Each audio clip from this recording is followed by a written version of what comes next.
importantes para o Evangelho, mas ele é o que mais encontra resistência, é o mais difícil de ser posto em prática pelo homem até hoje.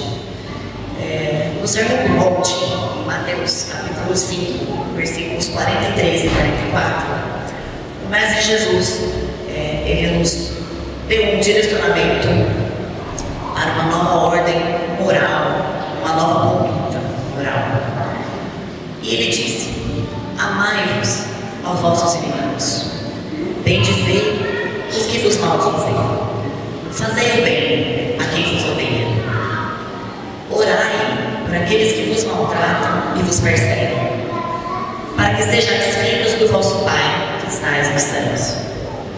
E mesmo passado 2000 anos do entendimento de Jesus, o homem ainda não conseguiu interiorizar esse ensinamento e colocá-lo em prática.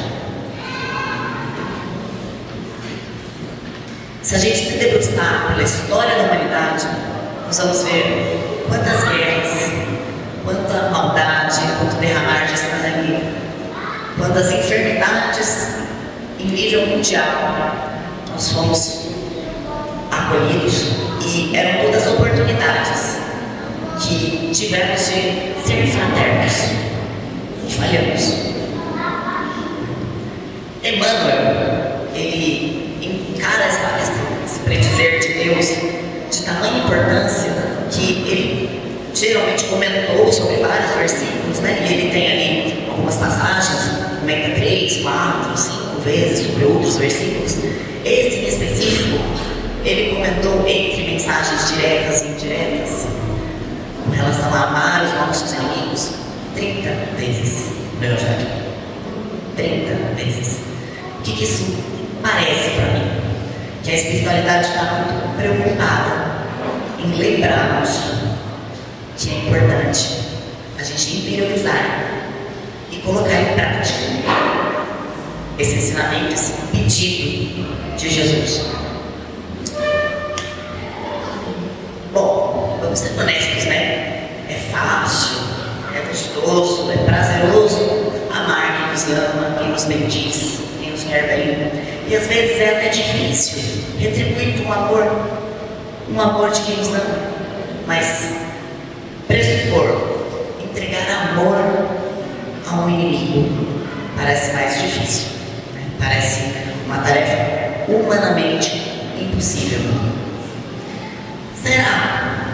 Se a gente pensar em alguns exemplos práticos de pessoas vivas, reais, que pensaram nisso e optaram por entregar o coração e buscar no centro íntimo do seu coração viver esse mandamento de Jesus. Consegue pensar em alguém? Que tal Gandhi? Ele lutou pelos direitos humanos dos indianos. Ele tinha uma forma de pensar e uma conduta não violenta. Ele pedia que vivêssemos de forma cuidadosa para que não imprimíssemos com as nossas condutas humilhação, dor, seja psíquica, seja física, a outra pessoa. E Nelson Mandela, conhecido na história do mundo como um dos grandes nomes na luta contra a apartheid. Por essa luta, ele foi preso por 27 anos. Na prisão, ele conheceu o seu melhor amigo. Sabe quem era? Era o seu carcereiro pessoal. Difícil, né? A pessoa que tem que te manter presa se tornar o seu melhor amigo em vida. Ele conta que ao ser solto, ele disse: ao caminhar em direção ao portão que me levaria à liberdade, eu sabia que se eu não deixasse a minha amargura e meu ódio para trás, eu ainda estaria na prisão. E isso me fez lembrar de um outro ensinamento do Evangelho, que fala sobre reconciliar com os nossos adversários enquanto caminhamos com eles. Porque do contrário, a gente leva essa amargura cravada nos nossos corações. Mesmo que os caminhos se separem, mesmo que a gente desencare, mesmo que a gente reencare, essa amargura continua quase que tatuada nos nossos corações. E eu acho que Mandela entendeu isso muito bem. E ele optou por se reconciliar com os seus adversários enquanto caminhava com eles. E ele tem várias frases, célebres frases, que eu gosto muito. Outra que fala sobre amor e ódio diz o seguinte: que ninguém nasce odiando outra pessoa pela cor da pele, pela sua origem ou pela religião. Que para odiar, a pessoa precisa aprender. E se ela consegue aprender a odiar, ela também consegue aprender a amar. E Martin Luther King, em seu famoso discurso sobre amor aos inimigos, que na verdade não era um discurso, era um sermão. Martin Luther King também era pastor. Então, nessas frases dele, a gente sente ali a eloquência de um religioso, mas ele vibra ali anos e anos de luta contra a segregação que fez dele a luta da sua vida. A humanidade, ela está tão carecedora dessa reforma íntima de perdão, amor ao próximo, fraternidade, que essa ideia de Jesus parece até utópica, né? Pedir que a gente ame os nossos inimigos. Muito bonito no campo das ideias, mas de aplicação prática é muito difícil.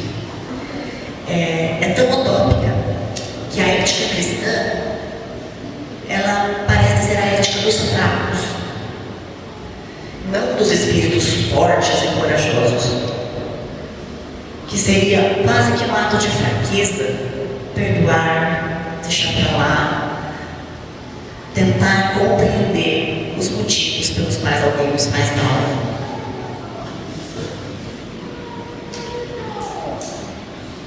Para quem pensa assim, Emmanuel diz que lhe falta a compreensão oculta da humildade, a força indomável do amor e do perdão que renuncia à vingança. Permanecer nesse caminho forte que trilhamos, secularmente, só tem nos levado a mais guerras, a mais maldade, a mais derramar de sangue. Estamos vendo uma nova guerra, depois de Primeira e Segunda Guerra Mundial, tantas doenças, o estado nosso quase se esvaiu com a água. E o ser humano ainda quer mais ódio, mais dor, mais guerra, mais morte.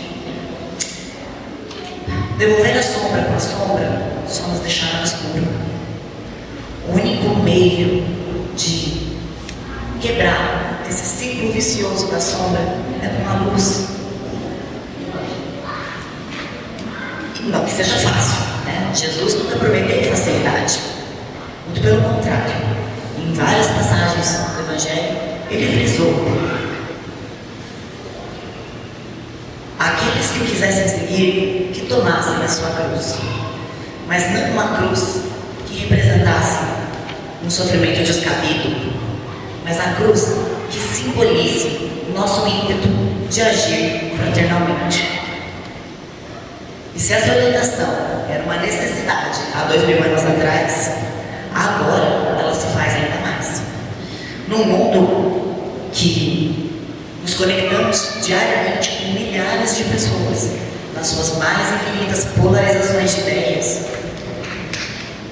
vamos escolher nos conectar com mensagens de ódio ou mensagens de paz. Porque não se engane, o que lemos, o que vemos, o que reproduzimos, o que permitimos entrar no nosso coração, nos nossos lares, moldam o tipo de vibração que ecoamos para o mundo. E aí? Tá bom, Roberto, muito legal, mas como que a gente ama o inimigo? Eu também não sei. Eu também estou nessa luta para aprender. E eu vou tomar emprestado frases e dicas de Martin Luther King naquele sermão que eu já falei. Ele tem 3 dicas para que consigamos aprender essa reforma. São elas: primeiro, criar e manter em nós a capacidade para o perdão. E ele não quer dizer esquecer, porque perdoar e esquecer são coisas muito diferentes. O que ele quer dizer com manter em nós a capacidade para o perdão? É diluir a mágoa que nos impede do recomeço. É diminuir o sentimento baixo, colérico, que nos impede de tomar a frente. Segundo, que aquele indivíduo que nos fez tanto mal, ele não pode ser limitado àquele momento ruim. A sua existência inteira não é aquele momento. A gente precisa olhar para aquele indivíduo que tanto nos fez mal e o ver como ele é. Ele é um filho de Deus, falho como nós, em construção. Cada um no seu ponto evolutivo. E lembrar de outra frase do Evangelho: não julgar para não sermos julgados. Você não é de todo mal, nem de todo bem. Você é um filho de Deus em construção, falho, como aquele que te faz mal. Lembre disso.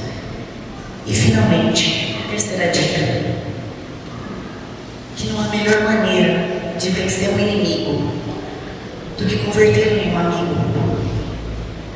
E a proposta aqui não é vencê-lo sobrepujando, é que não sejamos nós os responsáveis por aumentar ainda mais a distância entre os nossos corações.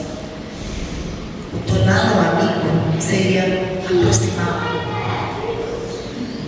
ampará-lo, elevá-lo, ainda que os caminhos se afastem.